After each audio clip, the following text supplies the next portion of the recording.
విద్యార్థులకి వర్ణమాల పరిచయం చేసిన తర్వాత వారు వర్ణమాలను క్షుణ్ణంగా అర్థం చేసుకుని ఏ క్షణంలో ఏ అక్షరాన్ని చూపించినా దాన్ని గుర్తించే విధంగా వాళ్ళు నేర్చుకునేటట్టు మనం ప్రోత్సహించాలి. అలా ప్రోత్సహించిన తర్వాత మనం గుణింతాలు నేర్పాలి. గుణింతాలు నేర్పించే ముందు వర్ణమాలలో ఉన్నటువంటి అక్షరాలన్నింటికి వాటి యొక్క గుణింతపు ఒత్తుల రూపాలు మనం పరిచయం చేసి ఆ గుణింతపు ఒత్తుల రూపాలతో గుణింతాలు ఎలా హల్లులకు జోడించి చెప్పాలో నేర్పిస్తే ఆ విధంగా గుణింతాలు సులువుగా నేర్చుకుంటారు. ముందు వర్ణమాలలో ఉన్నటువంటి అక్షరాల యొక్క గుణింతపు ఒత్తుల్ని మనం పరిచయం చేద్దాం. ఇది తలకొట్టు, తలకొట్టు, దీర్ఘం, గుడి, గుడి దీర్ఘం, కొమ్ము, కొమ్ము దీర్ఘం, రుత్వం, రుత్వ దీర్ఘం, ఏత్వం, ఏత్ విసర్గం, ఐత్వం, ఓత్వం, ఓత్ విసర్గం, ఔత్వం, సున్నా విసర్గ. ఇలా మనం బోర్డు మీద రాసి కానీ లేకపోతే చిన్న చిన్న అట్ట ముక్కల మీద ఆ ఆకారాలు కత్తిరించి కానీ పిల్లలకు మనం చూపించి నేర్పించడం వల్ల వాళ్ళు తొందరగా గుర్తుపెట్టుకుంటారు. పైన ఆ, ఆ, ఈ, ఈ, ఉ, ఊ, రు, రు, ఏ, ఏ, ఐ, ఓ, ఓ, ఔ, అం, అహ. ఇలా నేర్పించిన తర్వాత వీటిని ఆధారం చేసుకుని ఇక్కడ వీటిని చూపించి కూడా పిల్లల చేత చదివించాలి. వాటి పైన ఉన్నటువంటి అచ్చులను చూపిస్తూ చదివిన తర్వాత వెంటనే వీటిని కూడా చూపించి చదివించేటట్టు ఆ, ఆ, ఈ, ఈ, ఉ, ఊ, రు, రు, ఏ, ఏ, ఐ, ఓ, ఓ, ఔ, అం, అహ. ఈ విధంగా అచ్చుల యొక్క గుణింతపు రూపాలని కూడా మనము జోడించి నేర్పించి తర్వాత విడివిడిగా ఆ పైన ఉన్నటువంటి అచ్చులు తీసివేసి కేవలం ఈ గుణింతపు గుర్తులను మాత్రమే చూపించి చదివించడం వల్ల కూడా ఈ రూపం కనిపించిన వాటిని ఇది తలకొట్టు ఉన్నది అంటే అది అకార శబ్దాన్ని ఇస్తుంది, అకారంతో అంతమవుతుంది. ఏదైనా హల్లుతో కూడినప్పుడు అది ఆతో ముగుస్తుంది, అంటే ఇ ప్లస్ ఆ, కా, ఆ, అలా ఆతో ముగుస్తుంది అనేవి మనం తర్వాత నేర్పించాలి. అంటే దానికి ముందు వాళ్ళు క్షుణ్ణంగా ఇది చూసిన వెంటనే ఇకార రూపము, ఇది చూసిన వెంటనే ఉకార రూపము, ఇది చూసిన వెంటనే రుకార రూపము, ఇది చూసిన వెంటనే ఓకార రూపము అనేది వాళ్ళు స్పష్టంగా నిర్దిష్టంగా గుర్తించే విధంగా మనం వారికి తర్ఫీదు ఇవ్వాలి. అందుకు ఈ విధంగా 1-4 సార్లు చదివించడం, గుర్తు చేయడం వల్ల వాళ్ళు తొందరగానే గుర్తుపెట్టేసుకుంటారు. పెద్ద ఇబ్బంది ఏమి ఉండదు. ఆ విధంగా మనం వీటి యొక్క అచ్చుల యొక్క గుణింతపు ఒత్తుల్ని పరిచయం చేసిన తర్వాత ఇక హల్లులు వాటి గుణింతపు రూపాల్ని మనం గుర్తు చేయాలి. ఇక్కడ ఒక ముఖ్యమైనటువంటి విషయం ఏంటంటే అచ్చులు వాటి గుణింతపు రూపాలు గుర్తుపెట్టుకోవడంలో పిల్లలు పొందేటువంటి ఇబ్బంది, అలసట అచ్చుల విషయంలో ఉండదు. అచ్చులు చాలా తేలికగా, చాలా సులువుగా, ఆహ్లాదంగా ఆడుతూ పాడుతూ నేర్చుకోవచ్చు. అందులో ముఖ్యంగా కొన్ని అక్షరాలు మాత్రమే గుర్తుపెట్టుకోవడం చాలు. మిగిలినవన్నీ కూడా హల్లుల యొక్క ప్రధాన రూపం ఎలా ఉంటుందో దానికి చిన్న మార్పుతో మాత్రమే గుణింతపు ఒత్తుగా మారుతుంది. అది ఇప్పుడు మనం ఇక్కడ క్లియర్గా చెప్పుకుందాం. ఈ విధంగా పిల్లలకు కూడా నేర్పించడం వల్ల పిల్లలు అచ్చులతో పాటు హల్లుల యొక్క గుణింతపు రూపాలను కూడా తొందరగా గుర్తుపెట్టుకుంటారు. చూడండి, క, ఖ, గ, ఘ, ఞ. ఇక్కడ తీసుకుంటే ఈ ఐదు అక్షరాల్లో క, ఖ, ఘ, ఘ, ఞ. ఈ జ్ఞ ఎలా ఉందో ఇక్కడ సేమ్ అలాగే ఉంది. ఈ ఘా తీసుకుంటే పైన తలకొట్టు మాత్రమే లోపించి కాస్త చిన్న సైజులో రాయడం జరిగింది. ఇక్కడ ఘా కూడా పైన తలకొట్టు కోల్పోయి ఒత్తుగా మారింది. ఒత్తు ఖ, దీన్ని కాస్త చిన్నగా రాసి ఈ పైన దాన్ని కాస్త పొడిగించి పైకి రాస్తే దాని ఒత్తు అయింది. ఇకపోతే ఖా. ఈ ఖాని కాస్త రివర్స్ లో చూస్తే ఇప్పుడు ఖా ఉంది, ఈ ఖా ఇలా ఉంది. దీన్ని కాస్త అటువైపు అంటే అర్థంలో చూస్తే ఎలా కనిపిస్తుంది, ఇలా కనిపిస్తుంది మనకి, ఇలా కనిపిస్తుంది. ఇలా దీన్ని రివర్స్ లో రాసి దాన్ని కాస్త ఇలా గీత పెడితే అది కాబొత్తు అయిపోతుంది. అది ఎంత ఈజీగా ఉంది చూడండి. కానీ అసలు అటువైపు అంటే ఎస్, మన తెలుగులో ఇంగ్లీష్లో ఎస్ రాస్తాం, ఎస్ని రివర్స్ లో తిప్పి చూస్తే అర్థంలో చూస్తే ఎలా కనిపిస్తుందో అలా రాసి దీన్ని కాస్త ఇలాగా అడ్డు గీత పెడితే అది కా ఒత్తు అయిపోతుంది. ఆ విధంగా కా యొక్క ఒత్తుని కా ద్వారానే నేర్పించవచ్చు. దీన్ని కాస్త రివర్స్ చేసి దీనికి గీత పెడితే ఇక్కడ కా ఒత్తు వచ్చేస్తుంది. అంటే అచ్చుల్లోని ప్రథమ వర్గమైన కవర్గంలో ఉన్నటువంటి హల్లులు నేర్పించడంలో, హల్లులు ఒత్తులు నేర్పించడంలో ఇక్కడ ఒక అక్షరాన్ని మనం కొంచెం జాగ్రత్త పెడితే మిగిలినవన్నీ పిల్లవాడు హాయిగా గుర్తుపెట్టుకుంటాడు, పెద్ద మార్పు ఏమి ఉండదు. అలాగే చకారం తీసుకుంటే, చవర్గం తీసుకుంటే ఇందులో ఏ మార్పులు లేవు. ఇక్కడ ఈ ఛ ఛ జ ఝ ఈ 4 హల్లులు, ఈ 4 అక్షరాలు వాటి యొక్క తలకొట్టులు కోల్పోయాయి. అందులో జా తప్పించి ఈ 4 జా తప్పి ఒక ఛ ఛ జ ఈ 3 తీసుకుంటే చకారం యొక్క తలకొట్టు తీసి చ దాన్ని ఇలా చకారము తలకట్టు తీసి దీన్ని కాస్త పొడిగించి రాస్తే చా ఒత్తు వచ్చింది. అలాగే దీన్ని కూడా అలాగే రాసి కింద ఇక్కడ ఉన్న ఒత్తుని ఇక్కడ పెడితే చాకు ఒత్తు అయిపోయింది. చాకి ఇక జా అనేది జా యాజ్ ఇట్ ఈస్ గానే ఉంది, అది గుర్తుపెట్టుకుంటారు. ఇక్కడ ఝా తీసుకుంటే పైన ఇక్కడ ఉన్న తలకట్టును కోల్పోయి ఇక్కడ ఒత్తుగా మారింది. ఇక న్యా సేమ్ అలాగే ఉంది. ఇకపోతే టవర్గం చూడండి. కవర్గంలో ఒక్క అక్షరం గుర్తుపెట్టుకుంటే మిగిలినవన్నీ తెలుస్తుంది. చవర్గంలో ఇంచుమించు అన్ని 2 యాసిటీస్ ఉన్నాయి, 3 మాత్రమే తలకొట్టు మాత్రమే కోల్పోయి ఒత్తులుగా మారాయి. ఇక్కడ కూడా టవర్గం తీసుకుంటే టవర్గంలో నా అనేది అలాగే అదే ఆ విధంగానే ఉంది, ఎటువంటి మార్పు లేకుండా. మిగిలినటువంటి 4 అక్షరాలు టా ఠా డా ఢా ఇవన్నీ పైన తలకట్టులు అంటే ఇక్కడ టాకి పైన ఉన్నటువంటి నిలువు గీత కోల్పోయింది. మిగిలిన ఈ 3 తలకట్టులు కోల్పోయి తలకట్టులు లోపించి ఒత్తులుగా మారాయి.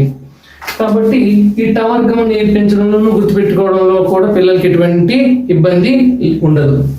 నెక్స్ట్ తవర్గానికి వస్తే మళ్ళీ కొంచెం ఇక్కడ తీసుకునేటప్పుడు దీన్ని మాత్రము ప్రత్యేకంగా గుర్తుపెట్టుకోవాలి. ఎందుకంటే ప్రధాన అక్షరానికి ఒత్తుకి ఎటువంటి సంబంధము లేదు.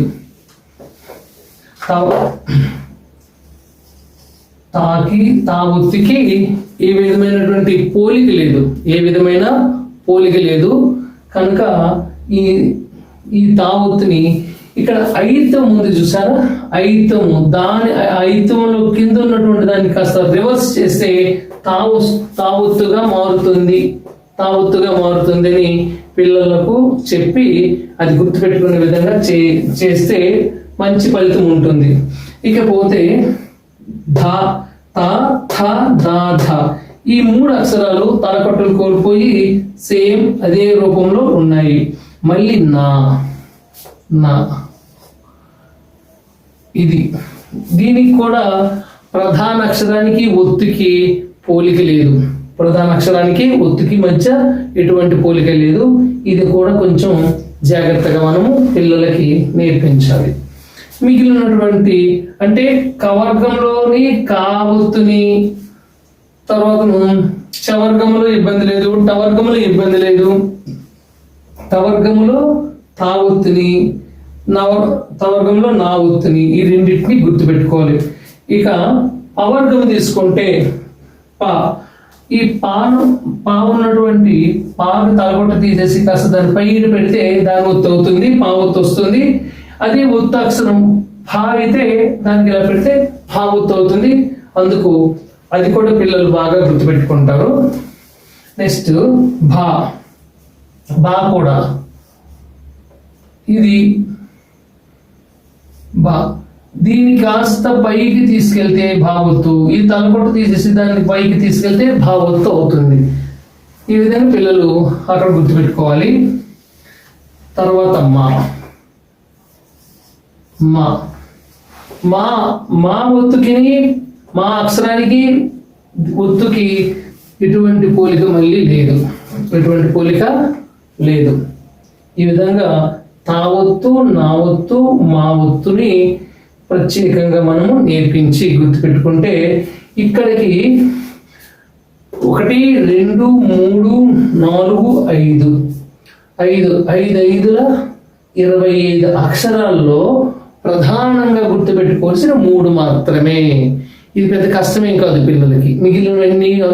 మిగిలినటువంటి హల్లులు ఒత్తులు అదే రూపంలో ఉంటాయి కాబట్టి వాళ్ళు ఖచ్చితంగా గుర్తుపెట్టుకుంటారు. ఈ 3 అక్షరాలు గుర్తుపెట్టుకుంటే ఈ వర్గ అక్షరాలు వీటిని ఈ ఐదింటిని వర్గములు అంటారు. కవర్గము, చవర్గము, టవర్గము, తవర్గము, పవర్గము. ఈ వర్గ హల్లుల్లో వర్గాక్షరాల్లో ఈ 3ంటికి జాగ్రత్తగా ఒత్తుల్ని నేర్పించాలి. మిగిలినవన్నీ యాజ్ స్టేజ్గా ఉంటాయి. ఇక యా నుంచి బండిరా వరకు, యా నుంచి బండిరా వరకు తీసుకుంటే యా యా యా ఒత్తు నేర్పేటప్పుడు ఇక్కడ కావత్తు కూడా ఇక్కడ కొంచెం మనం రాసుకుందాం. కావత్తు కూడా కొంచెం మారుతుంది కాబట్టి కావత్తు కూడా రాసుకుందాం. ఇక యావత్తు నేర్పించేటప్పుడు చాలా ఈజీ. ఈ కావత్తుని అటువైపు తీస్తే, కావత్తుని రివర్సల్ చూస్తే యావత్తు అవుతుంది. అలా కావత్తుని అటువైపుగా తిప్పి చూపిస్తే యావత్తు అవుతుంది. కాతో యాతో సంసర్గం చేసి నేర్పించడం వల్ల వీళ్ళు పిల్లలు గుర్తుపెట్టుకుంటారు. తర్వాత రావత్తు అనేది రకారము. రాగున్నటువంటి ఈ రాని సగంగా చేస్తే వచ్చి మిగిలిన అర్ధచంద్రాకారమే రావత్తు. అప్పుడు ఏం చెప్పాలంటే పిల్లలకి ఈ 2 ఇక్కడ చూడండి, ఇదేంటమ్మా రా రా. ఇప్పుడు రాని ఇక్కడికి కట్ చేసామనుకోండి ఏమవుతుంది, సగము వస్తుంది. అదే ఒత్తు, అదే దీనికి ఒత్తు అవుతుంది. తర్వాత లా ఈ లా ఒత్తు లా ఏంటంటే ఈ గావత్తుని 2 పక్క పక్కన రాస్తే ఇది గావత్తు, ఇంకా దీని పక్కన ఇంకొకటి రాసామనుకోండి, అలా 2 గావత్తులు కలిపితే లావత్తులో వస్తుంది అని పిల్లలకు నేర్పించవచ్చు. తర్వాత వావత్తు చాలా సులువుగానే ఉంటుంది. ఏదైతే ఇక్కడ వకారం ఉందో ఆ వకారం యొక్క తల కొట్టుని కాస్త వంపుగా ఒక రౌండ్ షేప్, ఒక వృత్తాకారంలో తిప్పితే అది అవుతుంది. ఇక్కడ చూడండి రాస్తాను. ఇది ఈ వావత్తు, ఇది వా యొక్క తల కొట్టుని కాస్త ఇలా చేస్తే ఇలా ఈ విధంగా దాన్ని వంపుగా చేస్తే వావత్తు వస్తుంది. దీని ఒత్తు ఇలా, దాని ఒత్తు ఇలా వస్తుంది. కాస్త ఏమీ లేదు, ఇక్కడ ఉన్నటువంటి ఈ తలకొట్టుని కాస్త వంపుగా, కాస్త వృత్తాకారంగా వంపుగా రాస్తే వచ్చేసింది. ఇక షావత్తు, షా తలకొట్టు తీసేస్తే షావత్తు వచ్చింది. ఇది ఇంచుమించు ఈ షా కూడా మనం ఇలా కూడా రాసుకోవచ్చు. ఇలా కూడా రాసుకుంటే ఏమవుతుంది, తలకొట్టుని తీసేస్తే ఒత్తు వస్తుంది. ఇక్కడ షా ఈ షా తలకట్టుని తీసేసి రాసిన ఒత్తు వచ్చేస్తుంది. కాబట్టి ఇందులో మార్పు లేదు. తర్వాత సా కూడా సా ఇలా రాసిన తర్వాత ఆ సా తలకొట్టు తీసి కాస్త పొడిగించి రాస్తే దాని ఒత్తు వస్తుంది.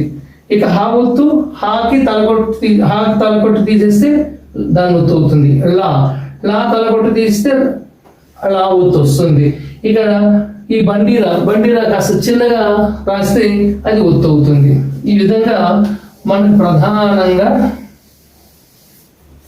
ప్రధానంగా గుర్తుపెట్టుకోవాల్సినవి ఏంటంటే వారు కూడా పెద్ద ఇబ్బంది ఏం కాదు, కాస్త ఇది ఒక చిన్న మార్పే కాబట్టి దీన్ని కూడా తీసేస్తే హల్లులు కా నుండి బండిర వరకు ఖచ్చితంగా గుర్తుపెట్టుకోవాల్సినవి కా, తా, నా, మా, యా. ఇవి మాత్రమే గుర్తుపెట్టుకుంటే మన ఈ హల్లులు ఒత్తులు అనేవి వస్తుంటాయి. మా, కా, తా, యా, నా, మా. ఈ విధంగా మనం హల్లులు ఒత్తులు నేర్పించిన తర్వాత ఇవి హల్లు ఒత్తులకి పెద్ద ఇబ్బంది ఏం లేదు. అది చూసిన వెంటనే ఇది జా అనగానే ఒక హల్లు కింద ఆ ఒత్తును చూపించి అది జా ఒత్తని కొంచెం పదాల ద్వారా పరిచయం చేసినా కూడా పిల్లలు గుర్తుపెట్టుకుంటారు. ముఖ్యంగా మనం పిల్లలకి ఎక్కువ శ్రద్ధ చూపించి నేర్పించవలసిన గుర్తుపెట్టుకునే విధంగా చేయవలసినటువంటి పరిస్థితి ఎక్కడ ఉందంటే అచ్చులు ఒత్తులు దగ్గర మాత్రం చాలా జాగ్రత్తగా పర్టికులర్గా మనము పట్టి నేర్పిస్తే వాళ్ళు గుర్తుపెట్టుకుంటారు. నేర్పించేటప్పుడు చూడమది ఆ, ఈ, ఊ, రు, ఏ, ఐ, ఓ, ఔ, అహా. ఈ విధంగా అచ్చులతో నేర్పించి అచ్చులతో పాటుగా వాటిని చూసి వీటిని నేర్పించడం, తర్వాత ఇవి లేకుండా కేవలం వీటిని మాత్రమే ఈ ఒత్తులు రాసి ఆ ఒత్తులు మాత్రమే చూపించి నేర్పించడం వల్ల కూడా వాళ్ళు చూసిన వెంటనే ఆ తలకొట్టు ఉంటే అది ఆ శబ్దం అని, దీర్ఘం ఉంటే ఆ శబ్దం అని, గుడి ఉంటే ఈ శబ్దం అని, గుడి దీర్ఘం ఉంటే ఈ శబ్దం అని, కొమ్ము ఉంటే ఉకారం అని, కొమ్ము దీర్ఘం ఉంటే ఊకారం అని, ఊకార శబ్దం అని, రుత్వం ఉంటే రుకార శబ్దం అని, రూ అని దీర్ఘం ఉంటే రుత్వ దీర్ఘం ఉంటే రూ శబ్దం అని గుర్తుంచుకునే విధంగాను అలాగే యాత్వం కనిపించగానే ఏ శబ్దంతో హల్లుని ముగించాలి, యాత్వ దీర్ఘము లేదా యాత్వ విసర్గం అంటాము. అది ఉండేటప్పుడు ఏ అనేటువంటి శబ్దంతో హల్లుని ముగించాలి. ఓ ఒత్తు ఉంటే ఓ శబ్దము, ఓత్వం ఉంటే ఆ హల్లుని ఓ శబ్దంతో ముగించాలి. ఓ శబ్దం ఉంటే అంటే ఓ అంటే ఓత్వ దీర్ఘము లేదా ఓత్వ విసర్గం అంటాము. అది ఉంటే ఆ హల్లుని ఓత్వంతో ముగించాలి. సున్నా ఉంటే అని ముగించాలి, విసర్గం ఉంటే అహా అని ముగించాలి. అంటే కాకు 2 సున్నా పడితే కహ, కాకు 0 పడితే కం, కాకు 2 సున్నా పడితే కహ, తాకు 0 పడితే తం, తాకు 2 సున్నా పడితే తహ. అలా ముగించాలి. ఆ విధంగా పిల్లల్ని నేర్పించాలన్నమాట. అంటే ఒక హల్లుని తీసుకొని ఆ హల్లుకి తలకొట్టు పెట్టి, ఒక ఉదాహరణకి గా ఉంది, ఈ గాకి తలకొట్టు పెడితే ప్లస్ ఆ గా, అది దీనికి దీర్ఘం పెడితే గా, అది గుడిస్తే గీ, గుడి దీర్ఘం ఇస్తే గీ. ఈ విధంగా మనం ఈ ఒత్తులు అనేవి నేర్పించిన తర్వాత ఒత్తులనేవి ప్రతి పిల్లవాడు అంటే బాగా గుర్తించగలుగుతున్నాడు అన్నప్పుడే మనం గుణింతాలు నేర్పాలి. మనం చేస్తున్న పొరపాటు ఏంటంటే వాళ్ళు ఒత్తుల మీద సరైన అవగాహన పట్టు సాధించక ముందే గుణింతాలు బోర్డుల మీద రాసి కగు దీర్ఘమిస్తే కాగుడిస్తే కాగుడి దీర్ఘమిస్తే అని చదివిస్తారు. ఈ విధంగా చదివిస్తే మంచిదే. కగు దీర్ఘమిస్తే కాగుడిస్తే కాగుడి దీర్ఘమిస్తే కక్కుమిస్తే కక్కుము దీర్ఘమిస్తే కాకృత్వం ఇస్తే కాకృత్వం దీర్ఘమిస్తే కకేత్తం ఇస్తే కకేత్తం విసర్గం ఇస్తే కకేత్తం కింద ఐతం ఇస్తే కకోత్తమిస్తే కో, కకోత్వమిస్తే కో, కకౌత్తమిస్తే కౌ, కాకు సున్నా పెడితే కం, కాకు 2 సున్నాలు పెడితే కహ. ఇలా నేర్పిస్తే పిల్లలకు కొంచెం అర్థమవుతుంది. అలా కాకుండా కాకా కీ కీ కూ కూ కే కే ఇది నేర్పించడం వల్ల పిల్లలకి ఎటువంటి ప్రయోజనం ఉండదు. వాళ్ళు ఊరికే వాళ్ళు ఏదో చదవడమైతే జరుగుతుంది తప్ప వాళ్ళని వాడు గుర్తుపెట్టుకునే పరిస్థితి ఉండదు. కాబట్టి అచ్చులు హల్లులు నేర్చుకున్న తర్వాత వాటి గుణింతపు రూప ఒత్తులైనటువంటి వాటిని పరిచయం చేసి వాటి మీద మనం కొంచెం తర్ఫీదు ఇచ్చిన తర్వాత మనం గుణింతాలు నేర్పిస్తే పిల్లలకు హాయిగా వాళ్ళు నేర్చుకుంటారు. నేర్చుకున్నటువంటి ఆ అచ్చుల్ని కానీ హల్లుల్ని కానీ పదాల మధ్య ఉండేటప్పుడు ఆ పదాలని గుర్తిస్తారు అన్నమాట. ఈ విధంగా అచ్చుల్ని హల్లుల్ని గుణింత రూపాలు ఒత్తులుగా రాసి వాటికి పరిచయం చేసిన తర్వాత గుణింతాలు నేర్పించడం మంచి పద్ధతి. ఈ విధంగా తర్వాత వీడియోలో ఈ గుణింతపు ఒత్తుల్ని హల్లులతో పెట్టి ఏ విధంగా దాన్ని ఆ గుణింతాలు నేర్చుకోవాలో చెప్దాము. ఆల్రెడీ ఈ ఒత్తుల విషయంలో నేను గతంలో ఒక వీడియో చేయడం జరిగింది. అప్పట్లో ఛానల్ పెట్టేటువంటి మొదటి రోజుల్లో సరైనటువంటి ఎడిటింగ్లో కానీ సౌండ్ పెంచుకునే విధంగా సరైనటువంటి అవగాహన లేకపోవడం వల్ల ఆ వీడియోలో సౌండ్ తక్కువగా వస్తుందని చాలామంది నా శ్రేయోభిలాషులు మా ఫ్రెండ్స్ అలా చెప్పడం వల్ల మళ్ళీ ఈ వీడియో చేయడం జరుగుతుంది. ఈ విధంగా అచ్చులు హల్లులు వాటి గుణింతపు రూపాలని పిల్లలకి నేర్పించడం చాలా మంచిది. ఆ తర్వాత గుణింతాలు నేర్పించాలి. ఈ విధంగా మనం ఈ అచ్చులు మళ్ళీ చెప్పాను. అచ్చులు పైనుండి కింద రాసి వీటిని కూడా చూపిస్తూ అదే శబ్దంలో నేర్పించాలి. తర్వాత ఇవి ప్రధానంగా ఈ ఐదు అక్షరాల గుణింత ఒత్తులు నేర్పించితే సరిపోతుంది. మిగిలినవి వాటిని బట్టి ఆటోమేటిక్గా గుర్తుపెట్టుకుంటారు. ఇది ఈరోజు మనం చెప్పుకున్న విషయము. మొదటిసారి నా ఛానల్ చూస్తున్న వాళ్ళు సబ్స్క్రైబ్ చేయండి, అందరికీ షేర్ చేయండి, లైక్ చేయండి. మళ్ళీ తదుపరి వీడియోలో మళ్ళీ మేము ముందుకు వస్తాం. అంతవరకు సెలవు. నమస్కారం. జై హింద్.